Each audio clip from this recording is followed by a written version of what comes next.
Hello, dear friends. My name is Vasyl Pekhnyo. I'm a Ukrainian journalist, and I invite all of you to watch this latest update on Ukrainian battle map situation as of August the 30th. So, I'll also sum up. In some way, I will sum up not only the week which we managed to overlive. I will sum up the results of the summer Russian offensive campaign. I will sum up actually previous day. So please join and watch this video, like it, share it, subscribe to this YouTube channel, and leave your comments just below the video here. Let's start. So what conclusions do we have as of today regarding the locations? What did the enemy manage to achieve over the summer, and what did they lose? They have undoubtedly lost, and without question, they have lost Sumy. In the Sumy region, their situation is, well, simply hopeless. That is, Russian units are now being withdrawn from here and redirected to other directions in order to strengthen offensive operations there. In the Sumy region, essentially, it's like a suitcase without a handle, too valuable to abandon, but too difficult to carry. And that's what the enemy has lost in the Sumy region. The enemy is suffering losses in the Zaporizhia region, and in fact, they have tried to organize 3 waves of offensive actions there. As of today, during the summer campaign, the enemy has still not carried out these offensive actions either at Holy Pole or at Orikhiv. The only location where they have engaged in combat is right here in the area of Kupyansk. Right now, they are attempting to advance towards Stepnohursk. Why is Stepnohursk important? I've actually mentioned this more than once already. Stepnohursk is an elevated position. From Stepnohursk, you can reach the southern outskirts of Zaporizhzhia, and you can access the logistics routes toward Orikhiv. That is the highway near Komishuvacha, which runs for 17 kilometers here. This is the Zaporizhzhia-Orikhiv highway, this very road. In the Orikhiv direction, the enemy has been carrying out certain offensive actions throughout the year, but they are not serious. This is not what they might have hoped for. Yesterday, one of these offensive actions was carried out toward Malatokmachka. The enemy even used 2 tanks. In other words, the use of armored vehicles like this is very rare. 2 tanks, 4 IFVs, all of them were either hit or destroyed. The infantry scattered. After that, our soldiers finished them off. Additionally, 1 occupier was taken prisoner. The soldiers here in Kharkiv region near Malatokmachka. So these 2 directions, in my opinion, Sumy and Zaporizhzhia, are what the enemy has lost. What has the enemy gained?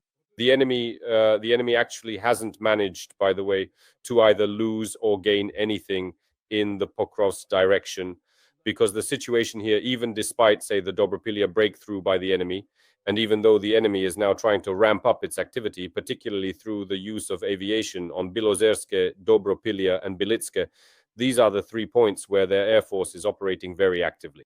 But the enemy has not managed to capture either Pokrovsk or Mirnohrad. This is an unequivocal failure of this summer campaign. In the same way, it is also a failure that the enemy did not reach Kostiantynivka. Ultimately, they were unable to completely break the resistance of our Turkish defensive stronghold either. That is, they did not reach Kostiantynivka, but they did achieve gains in the Novopavlivka and Lyman directions. In the Novopavlivka direction, we are observing constant advances, especially in its southern part, from the area south of Temirivka and Olhivske, all the way to Novoselivka and Yanvarske. In fact, it was in Novoselivka and Yanvarske that the enemy's most recent advances took place. Here we can see them on the deep state map, even with a marked zone of Russian presence right in Novoselivka. What's the logic here? They are trying to reach the Vovcha and Vorona rivers, which intersect here, secure their positions, and even cross to the other bank. And in fact, there are some rather unpleasant and troubling trends developing here, because it is precisely in the Novopavlivka direction that the enemy has seized the most territory. And this is probably the most unpleasant outcome of the summer.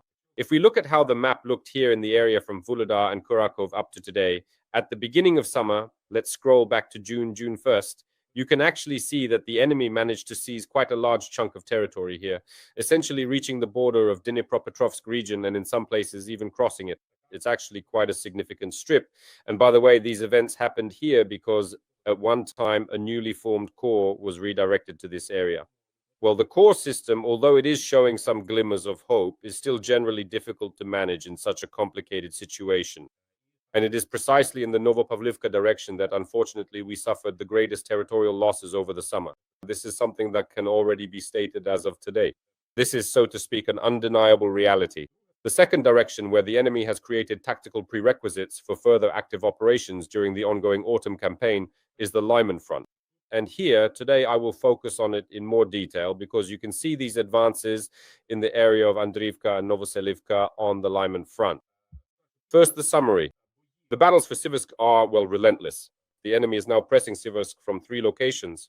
Here, from the north, from the northeast in the area of Serebryanka, from the north, partially the west in the area of Dronivka, and from the area of Verkhnyo-Kamyanske, from the southeast, from 3 locations, the enemy is already squeezing Siversk, forming a kind of ring around it, and this is an unpleasant trend.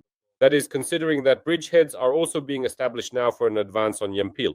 Currently, the road between Yampil and Zarichne is already under enemy fire control. So here is such a route. The enemy themselves are entering Yampil. There may also emerge a 4th location of pressure on Siversk, coming at the city from the northwest.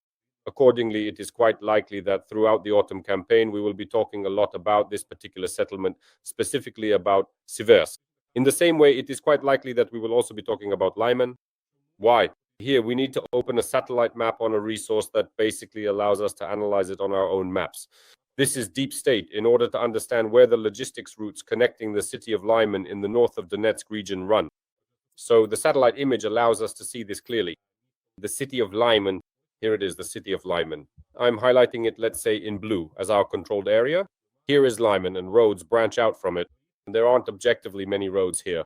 All the roads heading south go across the Siversky Donets, and most likely they are simply destroyed due to, even since the retreat of Russian troops from these locations in 2022 when Ukrainian forces took over these areas. So since those battles, these bridges here are obviously destroyed, those that are located further south. The roads here go through Drobyshev towards Novoselivka, and from Novoselivka they cross the river in this direction. And there's also a road leading to Shandry Holov, and we can see another road in Yarova as well. I'm not sure if it's operational. And what do we see? The physical, tangible approach of the occupiers to these roads. Right at this point, the enemy has advanced, and these are the latest changes that have appeared on the deep state map recently. So the enemy has shifted here. The enemy is taking over the logistics. The enemy is cutting off Lyman's logistics. By the way, I mentioned this the day before. The fact is that such a movement could not only threaten Lyman's logistics, but in the long run, it could also allow the Russians to advance towards Sviatohirsk and attempt to bypass and block logistics from the west for the Sloviansk-Kramatorsk agglomeration. These dangers also need to be taken into account. Overall, the situation in Lyman is, frankly speaking, far from ideal. In addition, as you can see, these enemy advances in the Shandry Holov area, our troops even tried to launch a local counterattack, which the Russians themselves showed on their own channels. The Russians showed it from the perspective that it was unsuccessful. It did not succeed. These are the very shots that the Russians themselves recorded of our MRAPs being hit, that is, armored fighting vehicles transporting infantry for the attack, being attacked from all sides by Russian FPV drones. Well, to be honest, for us, let's put it mildly, it's very, very difficult to... We usually rejoice when Russian equipment or infantry is destroyed. As for Russian equipment, honestly, I can't even remember the last time I saw any on the front lines at all. Striking infantry, dropping munitions on infantry. The enemy is doing exactly the same things. You shouldn't think that we're just so great and they're clumsy idiots. No, you can see that they are also hitting our combat vehicles. And so you clearly see these dramatic shots where the armored vehicles transporting our valiant assault infantry end up completely disabled, utterly immobilized. And then, to be absolutely precise, they are entirely neutralized and actually finished off with decisive force. Every voice matters. Join our community, support independent journalism and help us bring you the truth from Ukraine. Become a member of Ukraine Today. Join us now. As painful as it is to watch these scenes, I'll skip to the end of this video where you can see our destroyed vehicles, the ones lost during this attack. These are counter-assault actions that the sensors recorded precisely in the area of Shandroholev. In other words, these counter-assault actions were unsuccessful. And another important aspect to understand what problems we might face in the Lyman direction is the landscape of the area that we observe here. How is the enemy advancing now mainly? It's happening along the tree lines. And what do we actually see here on the map, friends? Tree lines that the enemy is advancing through. There are a lot of them in this area.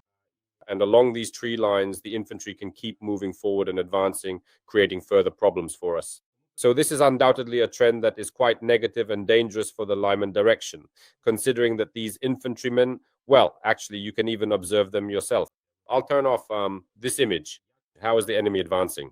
You can see it's happening very clearly along the tree lines, along the tree lines, along the tree lines. Right now, they could be expanding along the tree lines, advancing even towards Shandroholev. Tree lines, tree lines, tree lines, tree lines. And there are a lot of them here. Toward Novoselivka, the enemy can advance using all these tree lines, simply relying on the sheer number of their infantry. And this is an obvious danger, an obvious reality that we are facing here in the Lyman direction in terms of the further threats that are emerging. And there are quite a lot of them here, even in the operational strategic sense, because this could affect Sloviansk and Kramatorsk. Another important point that is happening on many sections of our front, essentially, we currently have three main areas where the enemy is pressing: Lyman, Novopavlivka, and Pokrovsk. There, as I already mentioned, Russian enemy aviation is operating very actively, very actively.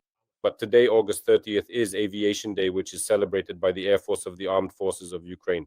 I have boundless love for the Ukrainian Air Force, and I congratulate all our aviators and thank you for your service and for the work you do. Dear Air Force, this is simply a love that is deeply rooted in my heart. And today I would like to talk about the work of our aviators, or rather even show a series of videos of their work. So the Belgorod region, the border zone, our aviation, MiG-29. Let's start from the beginning. They're heating up the enemy position. This is an enemy headquarters in the village of Kolotelivka in the Belgorod region. Headquarters eliminated. Next, in the same area up north, a position of Russian infantry is being targeted, which had been gathering for a long time in one of the towns. And likewise, our MiG-29 from the Kiev area, from the Vasilkiv brigade, destroys a position down to -2 meters, basically, burying all those layers of Russian infantry that had gathered to storm our positions in those same northern regions right on the border with Ukraine. That is indeed, by the way, in Sumy region, Kursk, Belgorod region, and Kharkiv region, the aviation is working very actively. Both in the south and the north, actually, our aviators are working extremely intensively. Next comes Tyotkino, Kursk region. And it's like a little nub of Russian presence on the territory of Kursk region. Now, I'll go back to the map to remind you once again where this Tyotkino is, which the Russians should have left a long time ago. But by the way, they aren't doing that because they're afraid it would have a very negative media effect for them. Right here in Tyotkino is the 33rd Assault Regiment, which apparently hasn't been fully redeployed to the Zaporizhzhia region. They're operating here while our aviation is destroying the positions of Russian troops in Tyotkino. Let's watch this excellent video showing strikes on targets in the enemy's Kursk region. By the way, while we're on the topic of the north, let me add a couple more words. It's important to note that by all appearances, our forces have managed to improve the situation in the area of the Kursk, Kupyansk section of the front. These advances by the enemy, which were taking place towards Sobolivka from the direction of Mirna. Now, as they say, things there are not so clear-cut. Our soldiers recently showed a video where they were talking. That was literally just yesterday, where and there is no such village here, we won't see it. Well, in short, already beyond Sobolivka, somewhere around this location, our soldiers were there and talking with civilians. So this indicates that a situational success north of Kupyansk was possibly, quite likely and plausibly achieved. But let's get back to Aviators Day, because it's a very important date. Also, from the perspective that yesterday I was lucky enough to see a pre-premiere screening, a showing of a film about the hero of Ukraine, Colonel Rostislav Lazarenko, a Ukrainian attack pilot, simply a record breaker. Here is Rostislav. He really is a record holder of Ukraine. He has nearly 500 combat sorties. And so with the, let's say, assistance of the Air Force, a film was made about the pilot with the call sign Hrom. Lazarenko's call sign is actually Hrom. It's about him, about his lifestyle, about his comrades in arms. Who are our people? Those aviators who fly high, high in the sky, but on the ground are ordinary, very pleasant people. Very soon, on the 17th, if I'm not mistaken, of September, this film will be released in theaters, and I recommend everyone to watch it because we need to cherish the stories of our heroes. The stories of our heroes need to be told. They shouldn't just be glorified, people need to know about them. And films like this help achieve exactly that, spreading this knowledge. That's why today is Aviators Day. Once again, congratulations to the Air Force. Congratulations to many of our fighters involved in operations on the territory of the Russian Federation, particularly for striking the Druzhba oil pipeline.